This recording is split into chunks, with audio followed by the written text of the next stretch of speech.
Selamat datang di mata kuliah Ethics and Corporate Governance. Bersama saya, Bambang Leo-Handoko. Untuk topik ini pertama adalah tentang overview.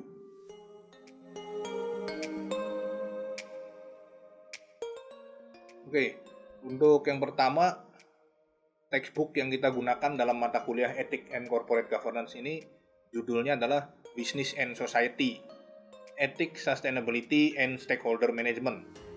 Adapun pengarang dari buku ini adalah R.C. B. Carroll, Jill Brown, dan N. K. Bartholdt. Buku textbook ini adalah terbitan dari Cengage Learning tahun 2018.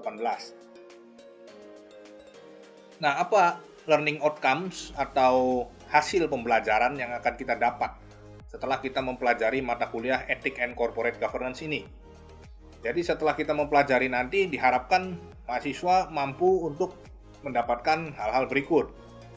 Yaitu yang pertama, Anda dapat menjelaskan konsep corporate governance dalam bisnis dan society.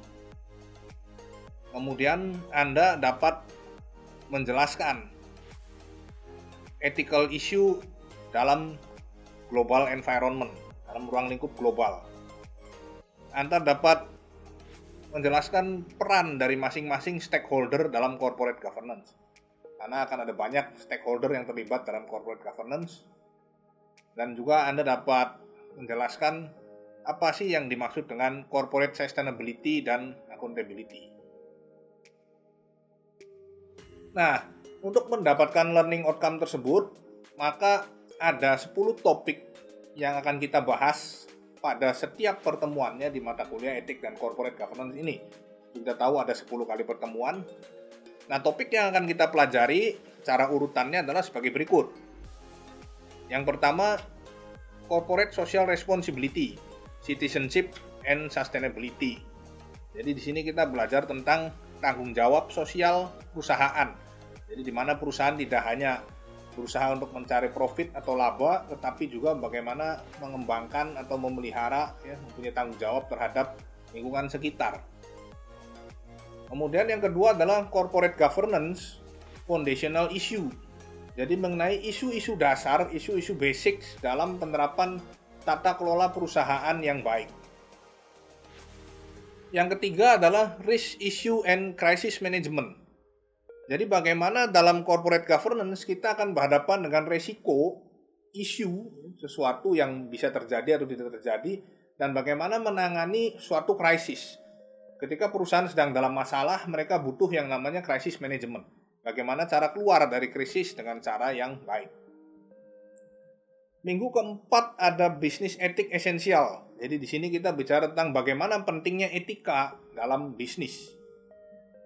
Meskipun kelihatannya etika tidak memberikan dampak langsung terhadap profit, tetapi sebenarnya etika ini punya dampak yang besar dalam bisnis. Topik kelima adalah managerial and organizational ethics. Nah, di sini kita belajar tentang bagaimana etika manajerial dan bagaimana etika dalam berorganisasi. Nomor 6 ada ethical issues in the global arena.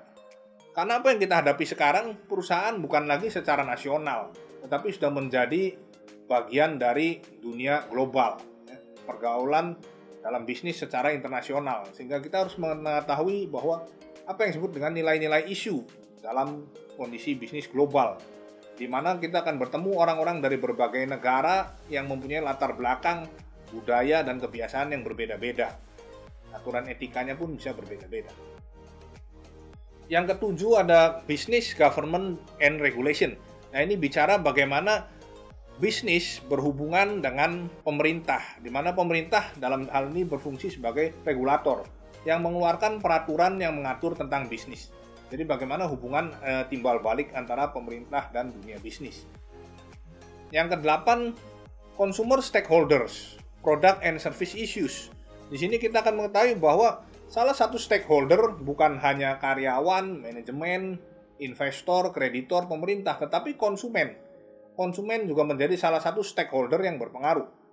Karena kalau tidak ada konsumen, berarti perusahaan juga akan menjual ke siapa. Nah, jadi bagaimana perusahaan juga harus memperhatikan konsumen. Apa yang menjadi concern dari konsumen adalah barang dan jasa yang dijual tentunya. Maka ada product dan service issues. Yang kesembilan ada sustainability and the natural environment. Nah, di sini kita bicara tentang isu keberlanjutan. Bagaimana perusahaan juga memikirkan pengembangan lingkungan, ya, lingkungan hidup seperti air, tanah, ekosistem, dan sebagainya. Dan yang terakhir ke-10 kita bicara tentang bisnis dan community stakeholder, di mana kita menghadapkan dengan komunitas, ya, lingkungan masyarakat yang juga merupakan stakeholder kita dalam bisnis. Oke, itu tadi penjelasan mengenai textbook, kemudian tujuan pembelajaran, dan topik yang kita bahas dalam perkuliahan etik dan corporate governance ini. Oke, terima kasih dan selamat belajar.